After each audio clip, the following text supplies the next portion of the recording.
everyone, and welcome to Dream Leapers. I'm your host, Harriette Cole, and I have a very special guest with me today, someone many of you have met maybe through media, but not up close and personal like you will today. In history, we often learn of leaders whose impact has had no bounds. So, activist, author, and advocate Tarana Burke became exactly that when, at a pivotal moment in history, her life's work evolved into a viral phenomenon, bringing wide scale momentum to a movement that she had birthed more than a decade prior. Many of you may be familiar with the Me Too movement. Yeah, we know that phrase. It was originally founded by Tarana Burke in 2006 as a grassroots movement focused on supporting Black girls and women who survived sexual violence. Her goal was to create empathy, healing, and community through one simple phrase: Me Too. Long before the hashtag went viral, she was on the ground, listening, supporting, building trust, and holding space for survivors, especially young Black girls, many of whom helped affirm and shape her purpose along the way. Tarana has a long history in advocacy and community organizing, dating back to the 80s. And those early connections not only inspired her work, but truly helped to sustain it. So when Me Too took a global foothold in 2017, it marked a profound shift, not just in culture, but also in Tarana's journey. With that visibility came deeper responsibility and an even greater commitment to healing, accountability, and community care. For Tarana, Me Too was never meant to just be a moment, but instead to be an opportunity to open eyes and ears to survivals and the sexual violence that has no place in our communities. To ensure that this was as widespread as possible in 2021, she penned two books, one with Brene Brown, You Are Your Best Thing, Vulnerability, Shame, Resilience, and the Black Experience, and also Unbound, My Story of Liberation and the Birth of the Me Too Movement. Please join me in welcoming this visionary leader, Tarana Burke.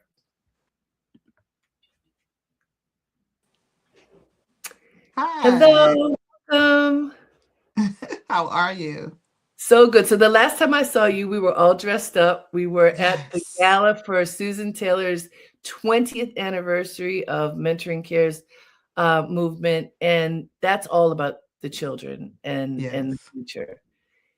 And that has been your work, you know, Yes. It's, from the very beginning. Why was your focus on our children from the beginning? I'm first of all, I'm glad you said that. And thank you for having me. I'm excited to Sure. be here. Longtime fan of yours. Back at you. I and I'm also glad that you said that because I think a lot of people lose the fact that my work started with young people. It would started with children. And a big part of that is because I was poured into as a child, as a young person. I didn't start doing this specific work around sexual violence until I was an adult, but I was a youth leader and I was in Yeah. youth leadership programs. And what that work did for me really changed the trajectory of my life. And so I started off focusing on young people, trying to sort of give back. And because I'd seen proof, I'm sort of proof positive that of what happens when you pour into young people. In the course of doing that work, two things happened. One, I started realizing that I wanted to focus on Black girls more specifically, Black and brown girls, just because I saw a deficit there. And this was sort of in the era of, there was a lot of focus on Black boys, which was necessary. But I also think those things have to happen in tandem, and I didn't want to lose ground with Black girls. And because the second thing is because I started working with girls specifically, the issue of sexual and gender based violence rose right to the top immediately. And I'm a survivor. I'm specifically a survivor of child sexual abuse, among other things. And I knew exactly what it had done to my life. And if I could create an intervention in the lives of the young girls that I was working with, that's exactly what I wanted to do. So, When thank you for sharing that happened to you. You make a point in your book to say folks don't like to relive this all the time, people who have mhm. gone through it. And so I really do appreciate that you have made the decision to talk about it for people to understand. I mean, what Mhm. one of the things that you describe is that trust and intimacy, you don't even know how to approach that if you've been violated, Yeah, especially as a child. that's right. It And messes up your sense of understanding around it. Yeah. and so would you tell us a little bit about what happened to you and how you survived it? Well, I don't really talk about the specifics, but I was a survivor of child sexual abuse at 7, and then again from 9 to 12. Mm. And because of the way I think culturally we deal with the protecting our children, I actually was not. A lot of times you hear about, folks who say, well, they didn't tell because they thought nobody would believe them, or they thought, what reasons along those lines. For me, it was opposite, and I think it's the same for a lot of young children, especially young Black children. I didn't tell because more than just carrying the shame of what happened to me, I felt complicit in my own abuse because I felt like I had broken these rules that we get as little girls, the rules about not letting anybody touch your private parts, or Right. not going anywhere with strangers and that kind of thing. And I actually knew that my family would believe me, right? I knew that if I told I had heard so many times from both my mother and my stepfather, if anybody touches you, I'm gonna kill them. Right? If anybody puts their hands on you, you come to me, and you But let that notion of I'm gonna kill that I'm going to person kill them. worked to your disadvantage. That there was fear around that, That's right? right. There was fear because what I knew at that age, I knew what jail was, I knew what consequences Mhm. were, and I knew where my daddy's gun was, you know? Mhm. Yeah, And so I was like, I'm not about to have him kill somebody and then he go to jail because I was a bad girl, right? right. So I'm gonna hold this. And as I have told that story and unpack that publicly for people, I've had so many women who have said, and men who have said the same exact thing, right? That it was the fear of knowing that they are almost overly protected, and Yes. the onus becomes that of the child to protect the whole family, even though that's not really your What a responsibility. burden. So it's such a burden. It really does feel like, I we were system impacted, I will say, from a very young age. I had a brother who was in and out of, prison. People in the community would sort of disappear, and you just know they went to jail, right? Or you'd hear that. So Right. it's like, I need him here. And I'm the one who did a bad thing. And so I'm not gonna have him. You took all the blame and responsibility on yourself. Absolutely. Did you ever tell your parents? Well, by the time I told my mom, my stepfather had passed away. Mm. So he never knew. But my mother, I didn't tell my mother till I was 32. And yeah, I How was, did she? Because I mean, that's a burden for her too, like, oh yeah, "OMG, what?" yeah. How did she It's react? it's so interesting. So my brother, I'm also very, very close to my aunt and uncle. One of my uncles and my aunt, who are my mother's two youngest siblings, because they're like the closest to my age. My mother's the oldest. And it was really interesting. It's exactly what I knew, right? Like my uncle was my protector, and he was really upset that he didn't have an opportunity Yeah. to protect me in that And time. he would have been in jail. And he would have been, exactly, and then he would have been in jail. Yep. And then my mom, it was really hard for her because, again, my mother is very much mama bear. And to know that it was happening up, and it was also the son, both instances were sons of women who she called friends and was in community with.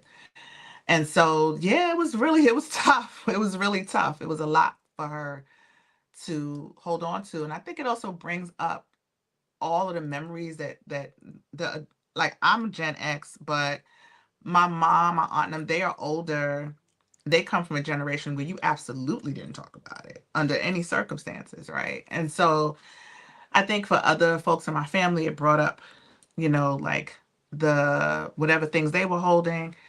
It's been quite a journey of trying to like help my family work through feelings of guilt or shame or anger and all kinds of stuff. So but we're definitely in a good place now. But it was a difficult I conversation. can imagine. I mean, and I'm glad that you described your side of it because, a lot of people have the presumption that people hide it away, wouldn't say anything, but as you described, that they would have done Hmm. something, and through your child's eyes, you were trying to protect them as well. Healing from this, I think, is sometimes impossible for people and Hmm. always very difficult.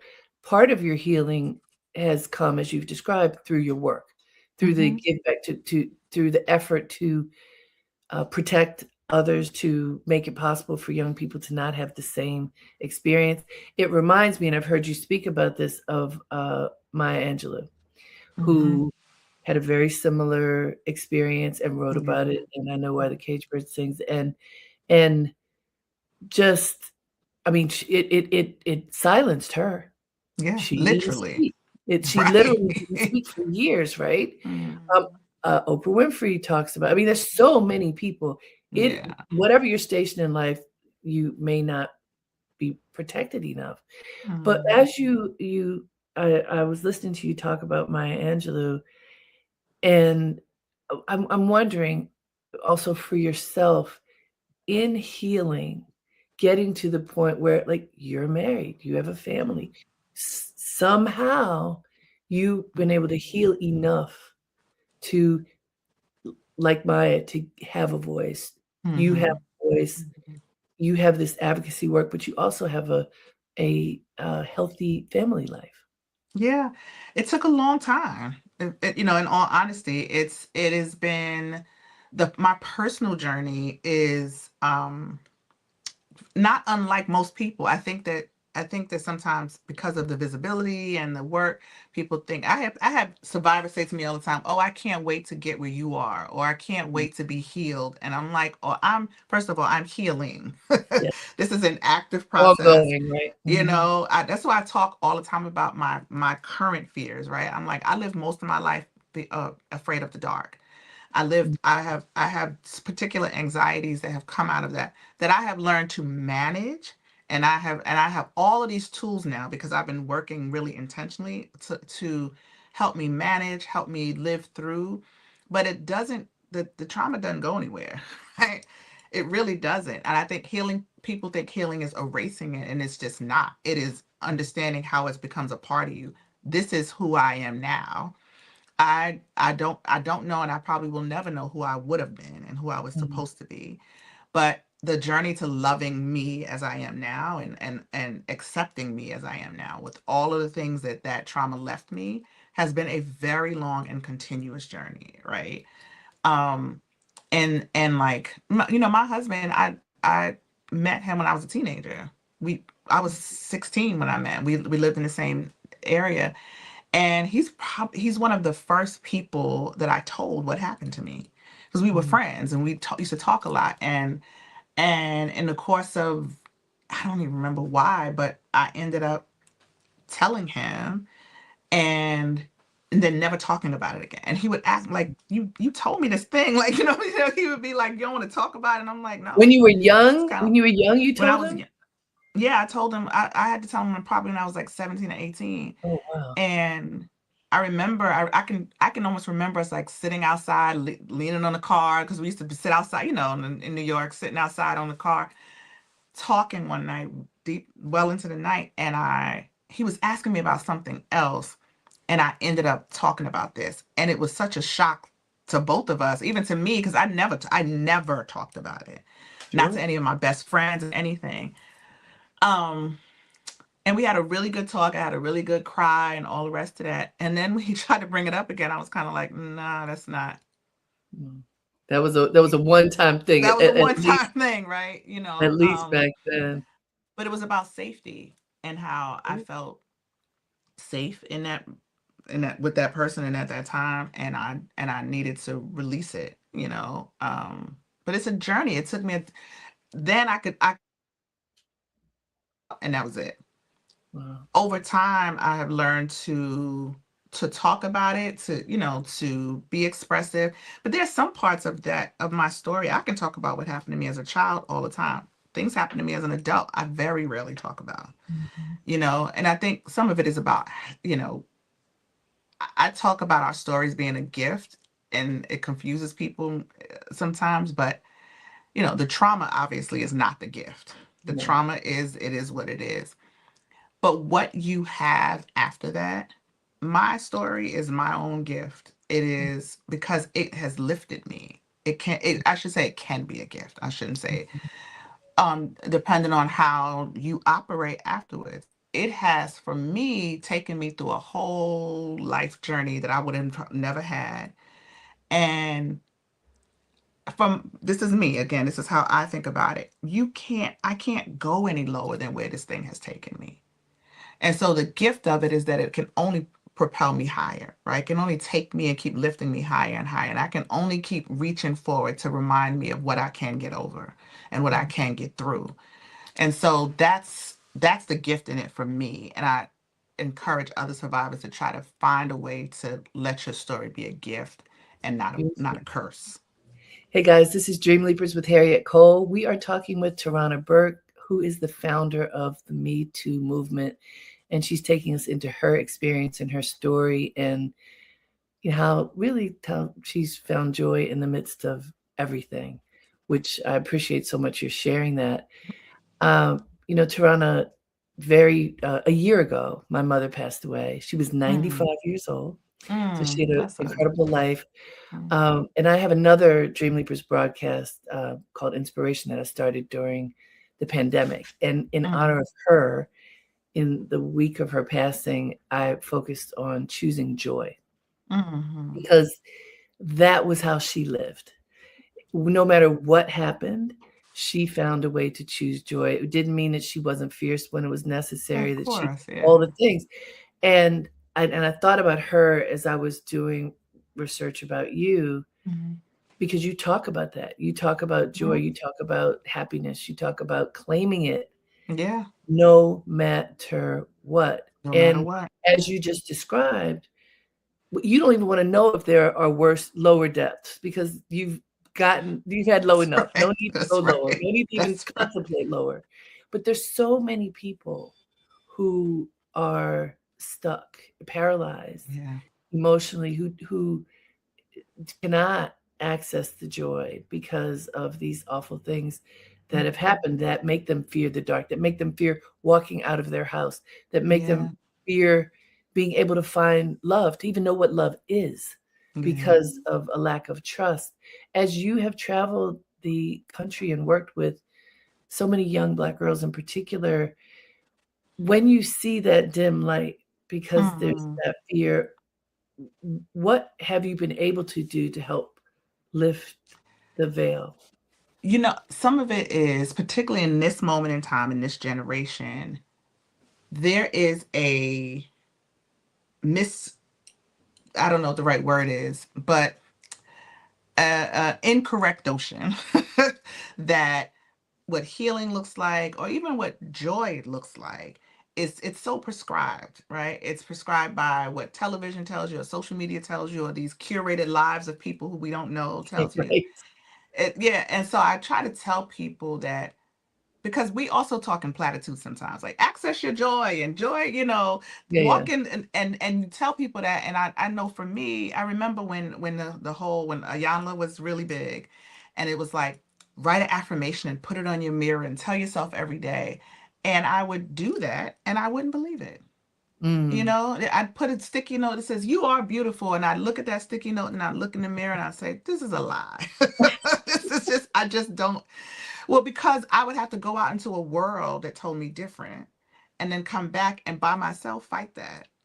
So one of the things I encourage survivors to do all the time is find community.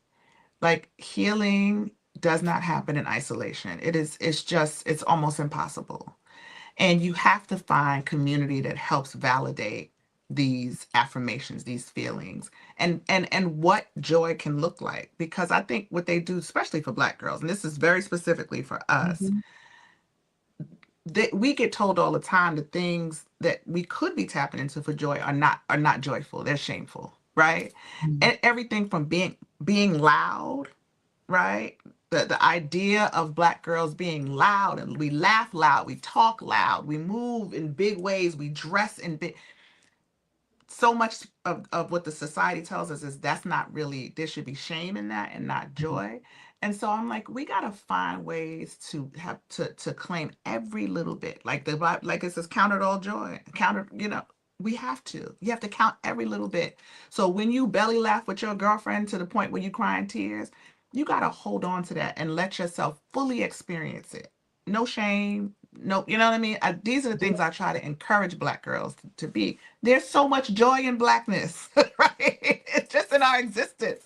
The Sure. way we move through the world is so many little pieces of joy. And now with like little videos online of, all of the ways that you don't discount any of it. Even if it's when I see these little videos of like, you know, Black boys running freely, the whole like frolicking thing, I stop and I try to really take that in because that counts.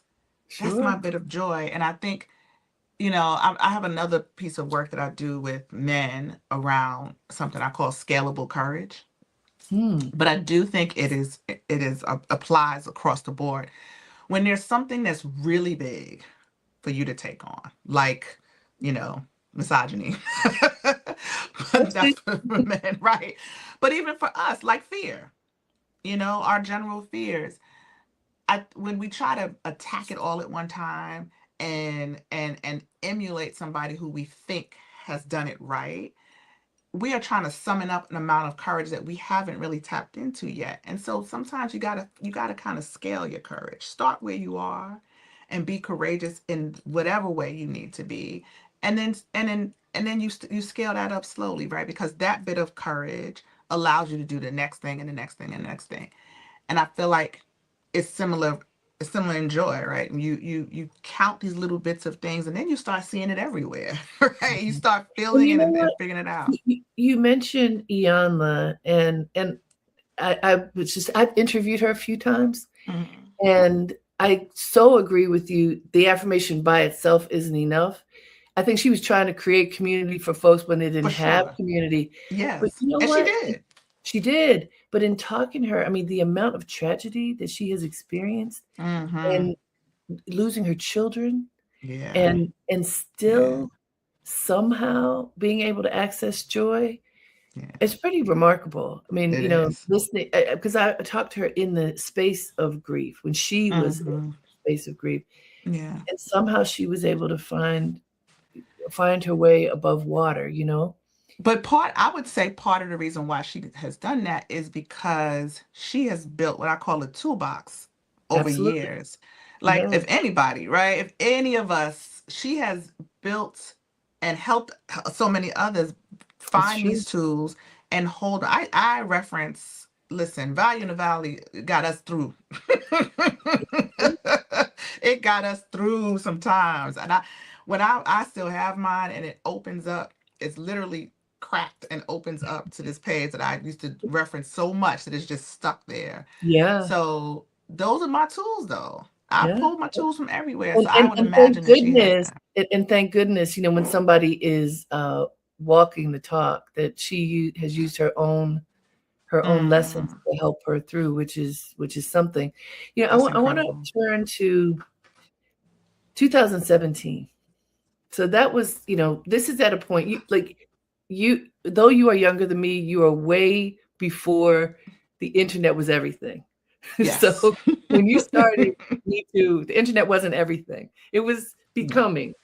2017, the internet was everything, and celebrity was everything. And so Hmm. there was a celebrity who used that hashtag that you have been using for years, and it was all around Harvey Weinstein and just this Hmm. awful, horrific, uh, sexual predator, and the movement on a different level than just Black girls. It was Right. girls, women, Mhm.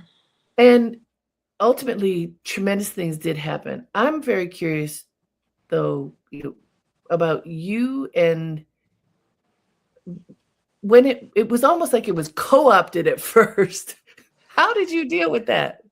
So this is always an interesting question because I think there are there are two ways to look at this, and I always push back, particularly on Black folks, for this because the white women in Hollywood who came forward and Alyssa Milano who Yes. initially tweeted it didn't know anything about me. And so the Harvey Weinstein story obviously broke before Me Too went viral. But that was a group of very courageous women coming forward to tell their story, not know Yes. at their own peril, not knowing how it was going to backfire on them. This is a very powerful man, But it did. and right, and so, but like the idea of him being arrested, none of that even seemed possible. And then Me Too went viral, and we had sort of a container to bring everybody else into the conversation. So they could have very easily erased me completely. You and I both know this, right? They could have Easily. very easily been like, sure, it was a lady, fine, but this is what it is now. And so those women in particular, the women in Hollywood, women with bigger voices, bigger platforms, they didn't co-opt the movement. They actually brought me into it. The reason why people know me is because I mean I would have been known on social media because there was a lot of social media talk, but I mean as a visible person, national, international figure, Alyssa Milano brought me with her on her first appearance on Good Morning America. When they called her, she said, "Well, we should call this woman because she's actually who started it." Didn't have to happen, you know That's true. And I don't know how many people know that. people I talk about it all the time, but that people try to this story that has come become like folklore around the Yes. co-opting of the movement. The co-opting of the movement actually happened from mainstream media. Mainstream media decided, what are we going to do with this dark-skinned, broad-nosed black woman from the Bronx? She When we got all these Hollywood You didn't stars, fit the right? profile. I didn't fit anything in the profile. Actually, the reason why people know me is because those women kept bringing me in and kept bringing me back to the center of the story, right? Now that may not happen all the time, and it feels like sort of an anomaly. And because we know that so many Black women's work gets taken, and they get tossed out. But Golden Globes is another example. When the Golden Globes happened, we they brought me and they had the idea to do something. I was brought in as like, well, we want to bring you to the Golden Globes. And I was like, well, how about this? Like, let's talk about what the moment could be, like how we can make it different. And they listened. So the co-option becomes when the mainstream media keeps talking about the perpetrators of the violence as opposed to the survivors, and they keep trying to litigate whether Me Too is dead or alive. And that all comes from mainstream media, and mainstream media is why people don't understand that a movement is actually happening. They think, Mhm. well, it was a hashtag and it was here and it's gone, it was a moment, because the media only resurrects it to give to as a lens to look at these big salacious stories. Mhm. The other part of that is what I tell Black folks all the time is, you can't both call me the leader and look at me and say that this is the founder and the leader of this movement, and say white women took it. Right? Those two things don't go together, because I have never taken my eye off of Black folks. I have never wavered from the day people knew my name to today to say that it's not to the exclusion of anybody else, but who sits at the center of my work are Black women, brown folks, marginalized people, right? That's never changed. It's the folks who are saying, well, what about them? And I'm like, why are you looking at them? I'm looking at you, you looking at them. So Mhm. yeah, it's going to feel co-opted to you. If you think that the Me Too movement is what these white folks are telling you it is, then it's going to feel like theirs. But if you have a Black person who is telling you this, I made this for you, why are you giving your power away and saying, but they took it? They saying Me Too too. Now what? Don't worry about them, That right? Don't that worry about powerful. them. It's not, yeah. No, powerful point. Hey guys, this is Dream Leapers with Harriette Cole. We are talking with Tarana Burke, the founder of the Me Too movement. And I want to remind you that she has written these incredible books. You Are Your Best Thing: Vulnerability, Shame, Resilience, and the Black Experience, which she wrote with Brene Brown, and Unbound: My Story of Liberation and the Birth of the Me Too movement. Uh, Tarana, I've talked to some people in Hollywood, as well as just people in business, Hmm. women. in recent days and ask, how is it now? How is it Mhm. now? Is it any better now after all of these years of attention?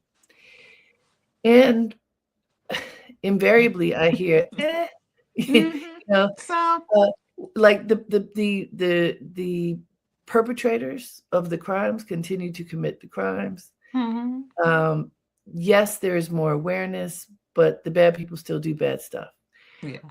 What would you say? How do you feel that that the strides are having a positive impact, and especially as it relates to our children? Sure. I think that both things are true. I think that the amount of progress that's been made in the last 8.5, almost 9 years, would have probably taken 20 to 25 years had not we had that hashtag moment, right? The things that we've seen since 2017.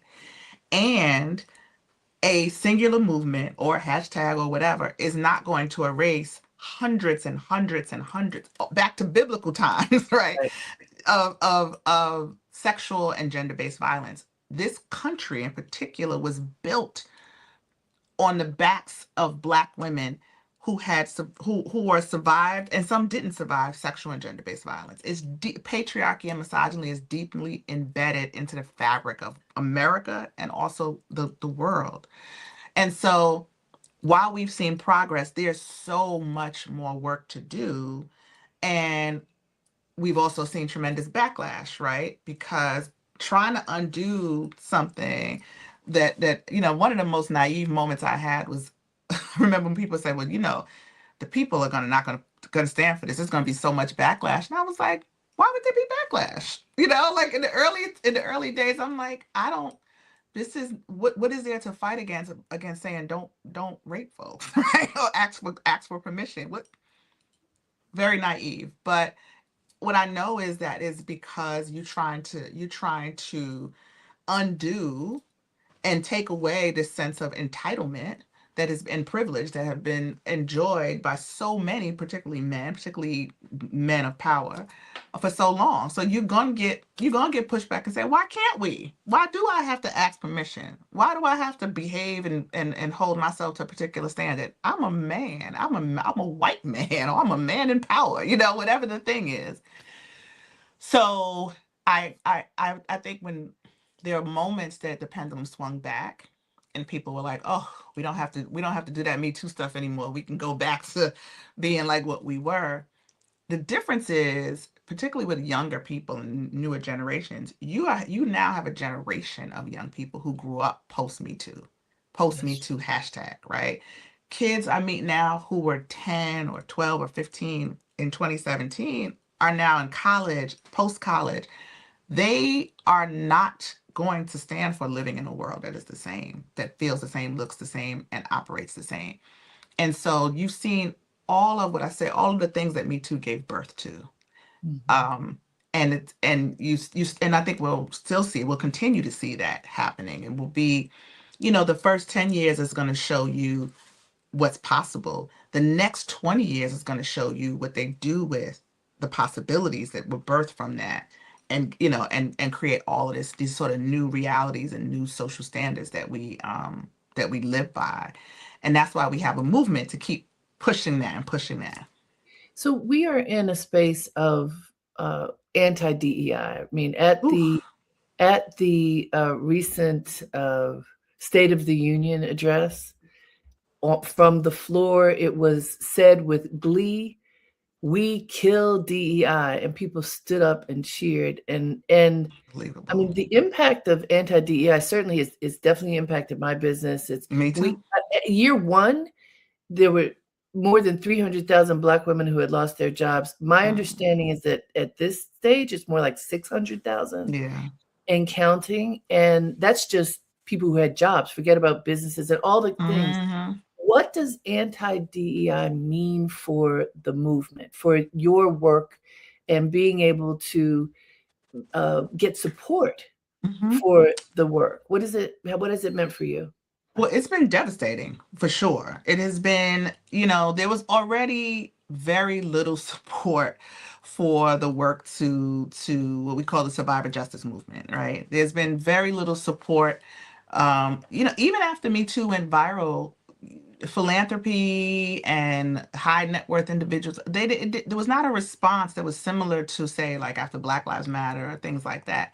And part of that, I think, is because people couldn't see, Black Lives Matter, we had a body, we had Mike Brown laying in the street for 4 hours, right? You had these visceral, these visuals that prompted a visceral reaction. So yeah, it has been very devastating. And to speak about Black women in particular, it's the same kind of intersection we find ourselves at all the time. Like being both in the DEI, we cover more than one area, right? If you're a Black and a woman, or if you're a Black and queer and a woman, like, it just the layers get deeper and deeper and deeper. So it has been really devastating, and it's hard to get people to care in a really particular way, right? This is just me pontificating a little bit, but I just feel like there has not been enough of a response, an uproar to this idea. These 300,000 or 600,000 Black women that lost jobs, we are the fabric of so many of the community, right? And so a singular Black woman losing her job has such a ripple effect on so many things. The resources to carry her family, communities when they lose home. Like, it's just, I'm sure there will be many reports to Yeah. come out, many studies. Yeah, because a Um, lot of these people, we look at different waves in history when the economy has shrunk for whatever reason, mhm, and suddenly there are people who have been unemployed for a long period of time, who are then unhoused, who are then, mhm, as you said, the whole family structure and community structure kind of falls away. And there's a great fear that that is what is upon us, yeah, because each of us, including just the two of us, I'm sure we can point to people in our immediate community who have that's not been right. working for more than a year. People That's who are right. well educated, not, That's just right. whatever the stereotype is busted. But Mhm, on a different note, Tarana, I'm thinking, so a lot these days I think of Marcus Garvey. He mm, comes to my mind all the time mm, because this man had the global vision. If that's we right. think of the global majority, that term that we use a lot now Mhm, is mhm, the world. We are the global majority if we think yep, globally. that's right. And of course, that is part of the reason why they annihilated him. But he saw what could happen if we looked at the world as ours, As as ours, ours. yes. And I think of that, and then also there's,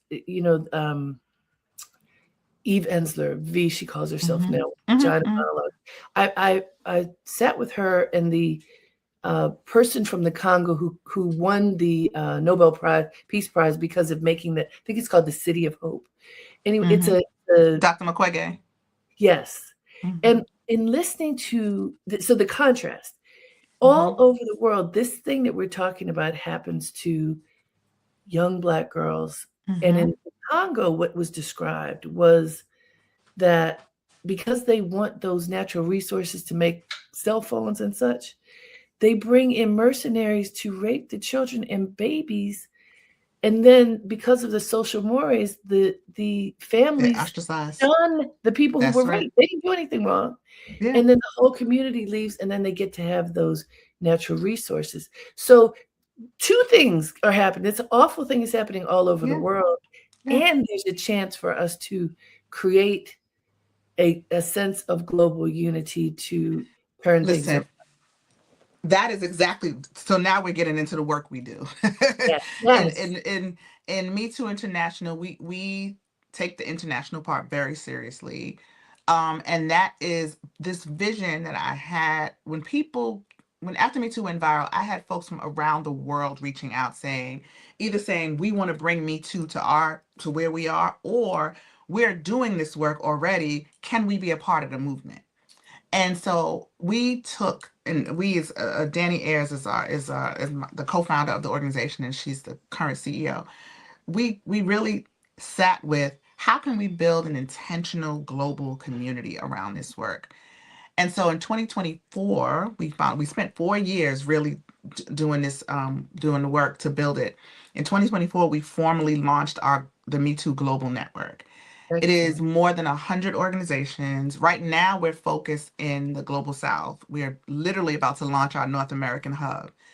But the question that grounds us in our network is, what can we do together that we can't do apart? Excellent. Because it would be great to separate us. People, first of all, we act like the United States is not on the globe, right? So when we talk about this as a global issue, it's always sort of from us over being over here, as opposed to saying, I can pull up statistics from Jackson, Mississippi, from the Bronx, New York, from, you know, St. Louis, and I could compare those same statistics, because demographically those places are similar to places in the Congo, to Sierra Leone, Right. to places in Latin America, and the numbers will be very similar around the rate of sexual and gender-based violence. So the United States cannot sit out of the side of this conversation. If you just look at who is the black and brown part of this country that deals with this the most, indigenous folks, black folks, other brown folks, um, then you are talking about something. It's already at epidemic proportions, but it's like really, really exponentially high. We have to organize ourselves globally. Mhm. There's not even a question in my mind. We have to, particularly in this moment as we are looking at authoritarianism in this country and the rise of it. We have all these other countries who actually dealt with it, right? Yes. So the United States positions itself often as the teacher and as the leader. We have to be the student in this moment, and we need to learn. We have to be the ones going out and saying, please come teach us, help us. How can we work? How can we use the privilege of being the United States and bring some of that privilege to the areas that don't enjoy that? And how can we learn and be the students of the world to understand what it looks like when we operate together? Because I don't think I'm an American, because that's just the country I'm a citizen of, but I'm a citizen of the diaspora, and I Mhm. understand the power of the other people in the diaspora. And when we coalesce that power, we can impact this issue in ways I think that have never been seen. We operate inside of Me Too, the international organization, under a framework we call solvability, because we see this as, and we implore other people, even from a narrative perspective, to see this as a solvable issue. We have been told, most of us, particularly women, since we were children, that the best you can do is keep yourself safe from the inevitability of sexual violence or some kind of gender-based violence, right? The It's, best you it- can do. it's the best you can do. And if you are a boy, if you are a man, forget about them also dealing with the same type of violence. But the best they can do is help you be safe, is intervene, not be a bystander. And I'm saying, why isn't anybody looking back to say, why is this happening? Mhm. We need to protect ourselves, and we need to take preventative measures right now. But we also need to say there has to be a solve for this. And what I've seen in other social justice issues and other big societal issues, HIV/AIDS is a perfect example.